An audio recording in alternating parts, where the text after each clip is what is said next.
Bu kelishgan pullarimiz. Endi bolani menga bering. Qamashlik ayol 3 kunlik chaqaloqni xuddi mana shu kabi kelishib, avtomashina ichida sotib yubordi.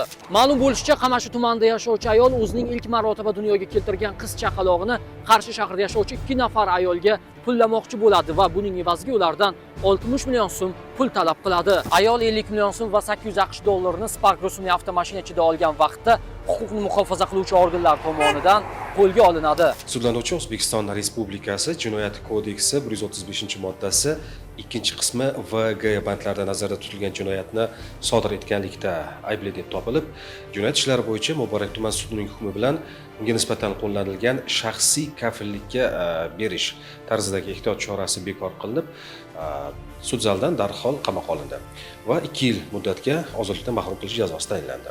Shuningdek, uning 2024-yilda tug'ilgan qiz farzandi Kitob tumanidagi viloyat bolalar uyiga topshirilishi belgilandi. Oppoq qizim o'zimni.